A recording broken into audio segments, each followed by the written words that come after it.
Chattopadhyay, is that right? Yeah. And he is going to speak to us today about the Borromean logic of solitude and company, the unreasonable real, and Samuel Beckett's How It Is. So good afternoon, everyone. We're just moving towards afternoons, I guess I could say that. Okay, so this is going to be more of a presentation because it comes from quite a huge chapter of the thesis. I'm in the final year of the dissertation, and it's one of the chapters where I read How It Is. To just give some sort of a context, in the thesis at large and in this chapter, I'm interested in reading psychoanalysis and literature back and forth in a reciprocal way. And it's an effort to construct a certain logic of the literary text with the help of logic that emerges from psychoanalysis. And when I say logic, this logic is often at loggerheads with the rationalist tradition and the idea of reason. So the dialectical structure could be reason and logic, in a sense, reason versus logic. And how that logic opens up jouissance, which is the term for enjoyment in Lacan, as opposed to pleasure, could be one of the things we are looking at. Again, another dialectical structure, if you like, between pleasure and jouissance. And in a sense, the dialectic then shifts to a dialectic between reason and jouissance. So, and the word plus there would be interesting because there's a lot of pluses in Lacan, the logic of the plus one and so on. Perhaps we will have some time to come to that. This particular chapter is, again, a very specific reading of one of Beckett's most difficult texts, I would say, along with was Comment c'est in French and How It Is, to self-translated from French. And yes, I call it the Borromean logic of solitude and company, because in a sense, the Platonic theme of the one and the many, especially as it is reflected in the text Parmenides, is what runs through Beckett's, or one of the things that runs through Beckett's philosophy notes from Wilhelm Windelband's History of Philosophy. And in these early notes taken in Trinity College Dublin in the 30s, he works his way through the Parmenidean thesis of the one and its oppositions to the many. And I think that's one of the things that gets written into How It Is, or it's worked into How It Is. And it's a connection in a sense, because that's one of the major reference points for Lacan's work on a formula.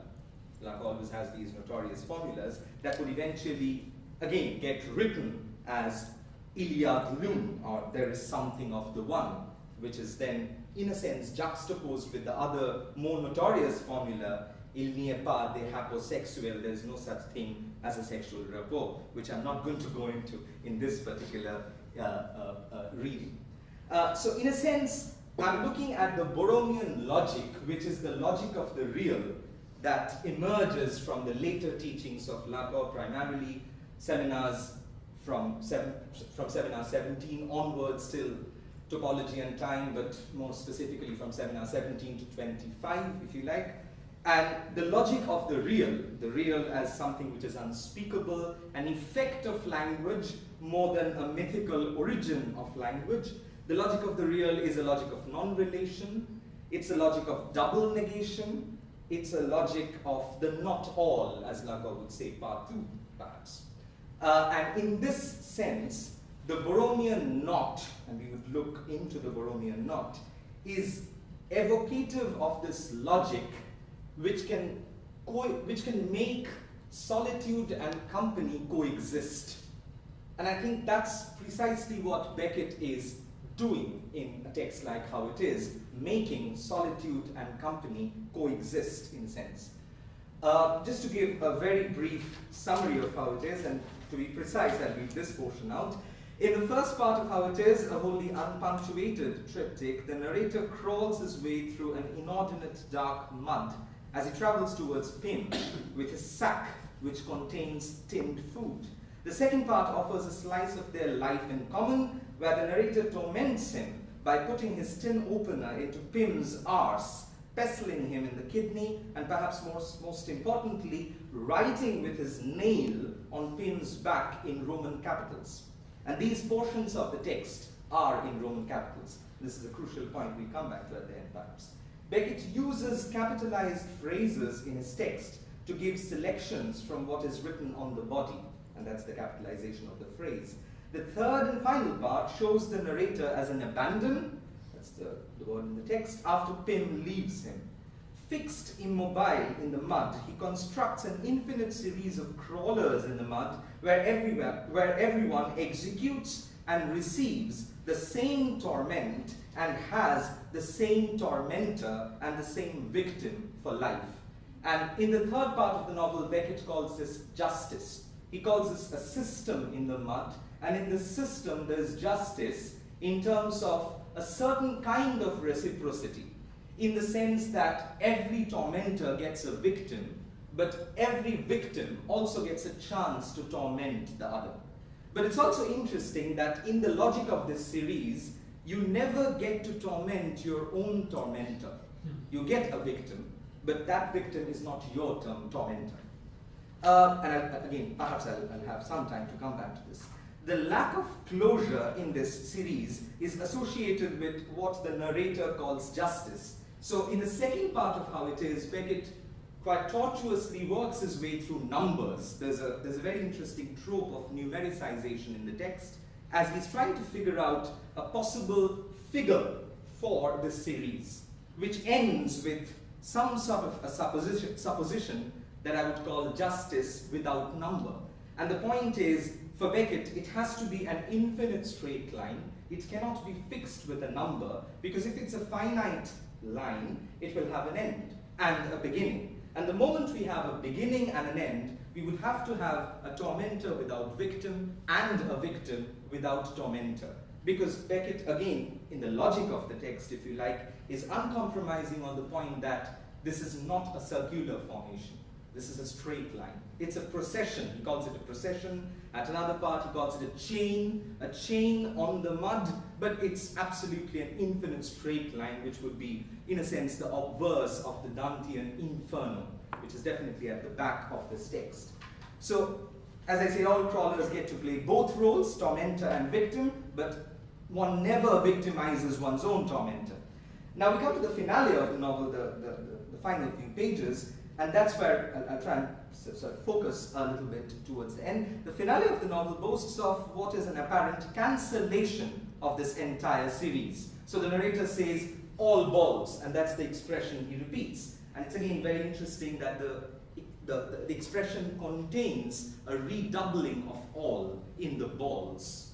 And again, what emerges from this is a logic of the not all. But to come to the precise point, the finale of the novel has a strange contradiction in the sense that the content of the text expresses the solitude of the narrator crawler, if you like. So the narrator is confidently asserting that all this fiction of crawlers in a chain, in a procession, is just a story. It was an invention on his part. He's absolutely alone. There's no one there with him. And that's where the text ends. But interestingly enough, the Roman capitals come back in this final assertion of solitude. And the Roman capitals, in the logic of the text, represent the fact that his tormentor has already arrived and started crawling on his back, which would produce the capitalization. I'll come back to this capitalization if I can. That's a lot. Okay, so I won't get time to work through Beckett's Parmenides notes and so on, and the references here. So just to give you an idea about the capitalization, this is how in the text, the sections of the text which are written on the body are capitalized by Beckett. And this is a way of communication for the crawlers as well. So every tormentor in How It Is has a generic name, bomb, and every victim has a generic name, Pym. But every bomb also becomes a Pym when he becomes a tormentor, and vice versa. And the writing on the body, again, just an example of that. Unbroken, no paragraphs, no commas, and the text is unpunctuated.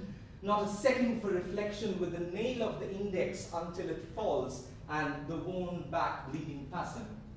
The idea of mathematical justice, again, I'm not going to get into that. I'm not going to get into the logic of Sachs, which is again very tortuously worked out across these three parts. But in a sense, the first part is where the narrator is alone and crawling towards his victim, Pym. The second part, where we have the life in unison, the narrator tormenting Pym, and the third part, he's all alone in the mud, and he has victimized his victim, and after that, it's time for him to be victimized. But the novel never comes to this fourth part, and it's an infinite loop, of course. It's a circular operation of the seasons, and the seasons is how Beckett puts it. Numerical operations, as I say, the text kind of works through possibilities of numbers, and again, this would have a strong relation with the logic of the real, because for Lacan and for Lacanian psychoanalysis, numbers are, in a sense, drawn from the real. And it's important that Beckett does not, in this text at least, put them in the form of words. He uses bare numbers. And in the text, there are explicit evocations of both geometry and arithmetic. There is a certain counting going on at the level of these numbers, but there's also a geometric presentation of the body itself. And there's a sort of a corporeal inscription there going on at the level of the mathematized body. I'll have to skip through that, sorry.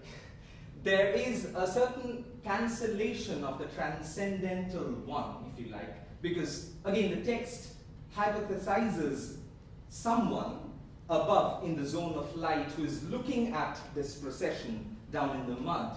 But then the final move of the text is an elimination of this transcendental one, and this is the operative passage. When he lends his ear to our murmur, does no more than lend it to a story of his own, devising ill-inspired, ill-told, and so ancient, so forgotten at each telling, that ours may seem faithful, that we murmur to the mud to him. I won't have the time to get into the political possibilities of this elimination, but essentially the transcendental one is eliminated because he transforms the stories of these crawlers into his own, and it becomes his story more than theirs.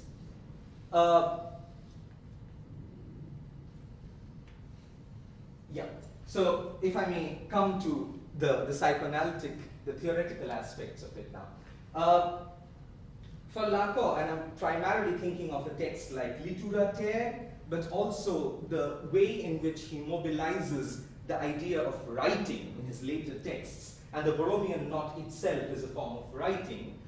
Writing the real, or the possibility of the unconscious as a real, is one of the ways in which literature and psychoanalysis can come together. To be specific, Lacan is interested in acts of writing which happen in between psychoanalysis and literature, where there's a common littoral, as he would say, and where the letter bores holes in knowledge is precisely where it becomes littoral. So to read psychoanalysis and literature together is to examine this littoral condition of the letter, where it bores holes into knowledge. And there's a paradigmatic shift from his earlier teaching to his later teaching, which could be seen, or one of the manifestations of that change is the move from the signifier to the letter. And when he moves from the signifier to the letter, he's moving from the signifier to the body of the signifier. In Ecri, the definition of the letter is it's the structural essence of the signifier. But in a more Lacanian terms, which is what can be constructed of this later teaching, the letter is the signifier mathematized. It's a certain kind of mathematization of language to its bare minimum. And what Lacan would also call a logicization of language, or a topologization of language in Seminar 20. So writing is, in a sense, poised at this liminal point of the real. and this is the first citation is from Littérature, is the letter, not properly speaking littoral, the edge of the hole in knowledge that psychoanalysis designates precisely when it tackles it from the letter, is it not what it designates? So in these rhetorical questions, he's trying to draw our attention to the edge of the hole in knowledge. And the point that Lacan makes is when writing opens up this edge of the hole in knowledge, the hole is then filled up by jouissance or enjoyment. I won't go into that, but I'll straight away go to the Borromean knot or the chain. There's an equivocation of the knot and the chain there. This is Lacan's final figuration of the writing of the three orders, real, imaginary, and symbolic. And this is the way in which he comes to write the real, so to speak, the real of the unconscious through these three circles, but better put, they're three swollen tori, three toruses, if you like. And the structure that he, in a way, takes from topological knot theory is the Brownian link. He calls it the Borromean knot because it has an interesting backstory with the Borromean family who used to wear this as a button on their coats. So, but more technically, it is the Brownian link. Now, the interesting thing about this link, which may or may not be clear, it will be clear in the 3D version. These three rings are alone at the level of the one, which is one of the ways of understanding the formula Iliad Lum. And the fact that Lacan uses Yadlin, one, as a letter, there's a certain way in which that expression can be read as a letter in itself. But to come back to the Borromean logic, this is a triadic logic as opposed to being a dyadic logic. And the key feature of the Borromean knot is it's the third ring which gets twisted and goes through the common hole between the first and the second rings. If you think about the blue ring there, that's what knots up the three when it goes through, of course after a twist, when it goes through the central hole of the other two rings. So it's the third which creates the connection. The third is the structural principle for a couple. And that's one of the fundamental points Lacan is trying to make. It's the third which makes the couple, and not the other way around. There is a similar triadic logic in how it is, in the sense that one of the formulas or one of the rules of the text, I would say, which Beckett spells out clearly in the third part, is only the victims can travel. So someone can crawl through the mud only after having been victimized. And if he hasn't been victimized, he cannot reach his own tormentor. So to put it another way, you need your own tormentor to find your victim. And your own tormentor is the third in relation to you and your victim. And it's the third which enables the encounter with the other in how it is. There is no way you can travel without having been victimized. And because it's an infinite straight line, it could go on in a loop like that. So there's a logic of the third in the text. And there's another way in which this Borromean logic of non-relation works, and that's precisely the solitude and the company. So in the knot, every ring is beside the other. Every ring is alone at the level of the one, and yet they are knotted together. So the Borromean knot could be seen as a writing which supports both solitude and company at the same time. I am alone and I'm not alone at the same time, which is the final frontier of how it is, so to speak. The Borromean knot, as I said, is in itself a writing, as you can see in the third image, and of course in his annual seminars, Lacan used to flatten this knot out on the blackboard, but when you do that, you lose out on the 3D dimension, and without the third dimension, there is no third, so to speak, the logic of the third. So the Borromean knot also introduces a logic of non-relation, which exists between these three rings, and at the same time they're knotted together. just another possibility, and of course he works this through with mathematicians, the topologists at the time, and he's wondering if there could be an infinity of Borromean knots in seminar 21, and so on. So that's precisely the point I was making about the third being the connector between the two. And when he moves, I'm not going to go into that, but when he moves to the quadruple knot in seminar 23, again, it's the fourth which connects the three. But the principle of the one is important because the logic is, even if we have an infinity of Borromean knots, we cut one and the whole chain is released. And that's the property of the minimal triple Borromean as well. You cut one and the whole knot is released. There's another very important dimension of the knot which I should have mentioned, briefly mentioned that. It's an equivalent structure. So any of the three rings could be real, any of the three rings could be imaginary, any of the three rings could be symbolic. And this is one of the reasons why Lacan comes to the Borromean knot, because it helps him avoid the question of a more chronological idea of time. Because he struggles through this whole idea of the priority of the symbolic over the real, or the priority of the real over the imaginary, and so on and so forth. So what solves this temporal problem for him is, in a sense, the geometrical equivalence of this knot as a figure. If we may come to how it is, finally, and the idea of the Roman capitals. So the content of the text in the final frontier insists that the narrator-crawler is alone. But the body of the text suggests otherwise through the return of the Roman capitals. And that's precisely how the logic operates in the text. I'll have to go back and, return of the Roman capitals, if you could get into that. So that's just one example of the way in which the Roman capitals come back at the end. So the narrator is negating the whole fiction of company here.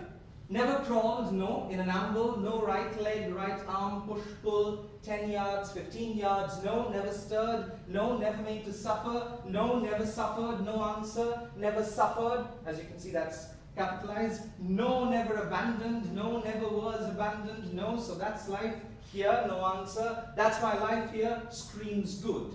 So through the act of screaming, a certain kind of typographic mark is inserted into this section of writing. So in a sense, the Roman capitals are an effect of writing on speech. The whole text of the novel, in a sense, is spoken. There's a very strong presence of the voice in Beckett from Murphy onwards till the end, in a sense. Comes back in company as well. And this invocatory function is absolutely central to the text. So the text has to be read as an inscription of the voice. And when we consider that, it's from this voice, through the act of screaming, that an effect of writing is inserted into this passage. So the Roman capitals would suggest that the narrator is not alone. His bomb, or his tormentor, has arrived and started writing with his nails on his body. And that's precisely what produces the capitals again. It's like the return of the repressed, as it were, the return of the Roman capitals. On the other hand, the content of the signifier would suggest he's alone. So in a sense, this is an act of writing in the Lacanian sense, in between psychoanalysis and literature. Because for Lacan, writing happens neither at the level of the signifier, nor at the level of the signified. It happens, as he would say in Ecri and repeat in seminar 20, in a sense, writing happens at the level of the bar of repression between the signifier and the signified. And importantly, this bar is an effect of writing. There's no way we can speak the bar. The bar resists signifiance, as you would say, signification, and the bar is an effect of the real. And writing has definitive connotations of the real. It's a part of the real that one could write, but only through writing. So the capitalization, the typographic mark of capitalization, is an effect of writing that is inserted within invocation, in a sense, and what it leads to is an act of writing which opens up the space between writing and speech itself, the written and the spoken. And it creates this ambiguous space in between the spoken and the written, where the ekri, or the writing, takes place at the level of the bar.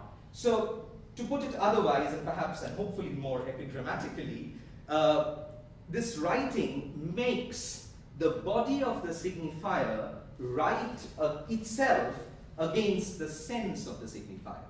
So the sense of the signifier in the finale of how it is says the narrator is alone, whereas the body of the signifier, and as you can understand, capitalization is an effect on the body of the signifier. The body of the signifier suggests that he's not alone. So what we have in the process is an antinomy, a non-relation between these two levels. One is alone and not alone at the same time, which is precisely the figure of the Borromean knot. The three rings are alone and not alone at the same time. I'll just briefly end with Lacan's intervention into Aristotelian logic, but before that there's another way in which we could figure the Borromean structure in how it is. I'll just finish in 2 minutes. So there's another way we could figure the Borromean structure in how it is, and that's an interplay of the circular and the infinite straight line. I've already mentioned that Beckett is uncompromising on this point, that the procession is an infinite straight line.